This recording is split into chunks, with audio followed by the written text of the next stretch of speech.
I'm with Karen Renkema-Lang. Karen's the lead candidate on the Safe Kiama independent ticket. Karen, we'll be running through some questions this afternoon. And the first one is, tell us about yourself and some background of your involvement in the Kiama community and why you are standing for election as our representative on council. Okay. I'm semi-retired. I came here 14 years ago, bought a townhouse in Kiama.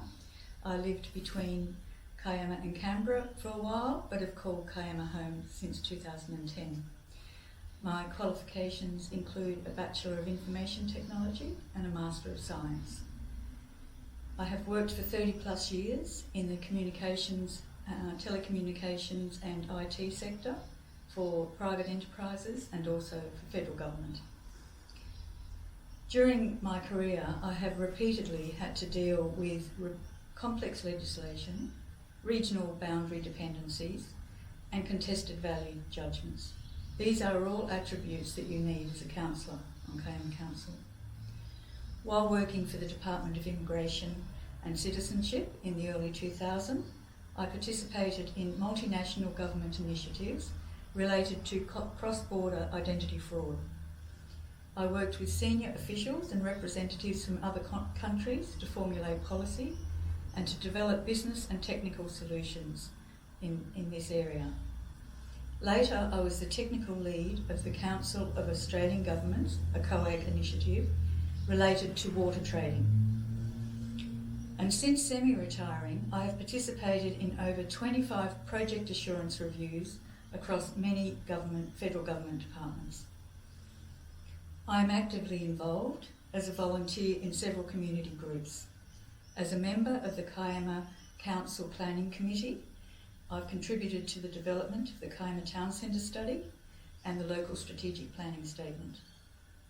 As the president of the Kiama Central Precinct and the combined community advocacy groups, I've written many submissions to both Kiama Council and our local New South Wales representatives, expressing the concerns of the community and requesting change for the better. I was also the founding chair of the Kiama Community Radio and initiated Kiama's contribution to the AUSMAP initiative, which has recently gained international attention. Like many, I've been disappointed in what's happening at all levels of government and have been known to voice my opinions and disappointment quite openly and strongly. After being encouraged by friends and acquaintances and gaining wonderful support of 9 other locals who have joined the Safe Kiama team, I decided to run for local government. I believe we can and will make a difference, and perhaps local government is the best place to do so. Thanks, Karen. One of the biggest issues for the Kiama LGA is the tension between urban development and economic growth versus the preservation of green space and the character and heritage of Kiama. Where do you think the balance should be struck on this issue? Well, I'm certain that much of this tension between urban development, economic growth and the preservation of green space, local character and heritage is unnecessary. It's fuelled by vested interests and in the main outside interests. I also believe that the current New South Wales planning laws are inadequate and a major part of the problem. Across Australia, and particularly in Kiama, market forces are determining when, where and how housing developments take place. And this is resulting in fluctuations in availability and or oversupply, the boom and bust syndrome. Pressure from the New South Wales government, industry and developers is being applied to rezone land in our municipality without due consideration of the impact on our waterways, our sewerage, our land and marine biodiversity and our wildlife habitats. Combined, this is having a progressively and potentially devastating impact on some of the most important assets in our municipality. One of the most important things Kiama Council can do to better manage this is to develop a comprehensive housing strategy. Safe Kiama's housing policy identifies the measures we will call for to be introduced in the strategy. These include strengthened and more rigorous controls to monitor dwelling number supply and projected growth, to preserve our heritage and our character, to improve housing affordability, to ensure local community members are the primary beneficiaries of short-term rental accommodation, and to improve the quality, stability and safety of our housing. Safe Kiama will also advocate at the regional and state levels for changes to New South Wales planning laws to effect better outcomes for regional and coastal communities in general. Safe Kiama acknowledges that tourism and local jobs in accommodation, food services, retail trade are an important part of our economic base. But we also believe that in order to thrive economically, socially and environmentally, a rethink of Council's current and traditional approach to economic development and tourism is required. The Safe Kiama economic policy identifies the measures we will call for to promote diversity in the number of career pathways for parents and young people, and to open opportunities in growth industries to ensure we are fit for the future. Thanks, Karen. What are the two issues that you would address as a priority if you were to be elected? The first priority has to be to get Council's financial management in order. Council's current financial position has to be known and understood before any decisions can be made about priorities and actions by Council.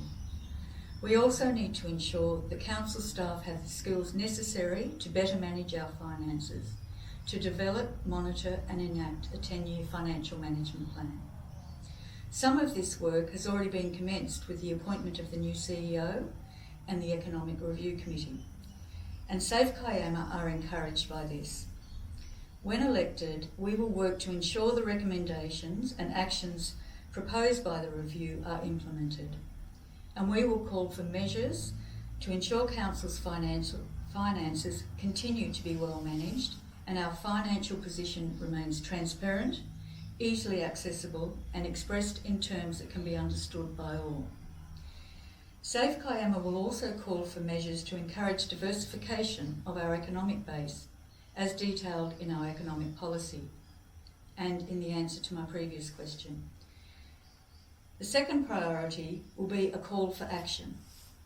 Once the financial position is known and the management plans are in place, Safe Kiama will call for a review of the many plans and strategies that have been developed by Council but not enacted, with the intent of assessing actions and looking for the low-hanging fruit.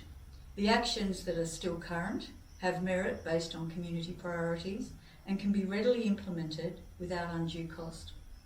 We will call for these actions to be progressively implemented in Council's delivery and operational plans. These plans and strategies have cost ratepayers millions of dollars over the last decade or two. They include the Kiama Economic Development Strategy, 30 plus plans of management, the scoping study for coastal management, the Coastal Management Program, and the Climate Change Adaptation Strategy and Action Plan. All of them contain very valuable information about not just improving our economic development, but information about the state of our natural assets and recommended actions required to protect and preserve them. Yet many of these actions appear to have been ignored or sidelined. Finally, and probably most importantly, the Safe Kiama family and mental health policies underpin and further strengthen all of our other policies. The Families Policy is targeted at providing services and support for working families with growing children and what they need to thrive. And the Mental Health Policy is specifically targeted at improving mental health across the community. Thanks, Karen. Kiama residents would like to see better engagement and communication between Council and the community. How would you improve the transparency of Council's actions and engage the community more effectively? Well, we're very committed to ensuring that community is better informed about how Council conducts its business.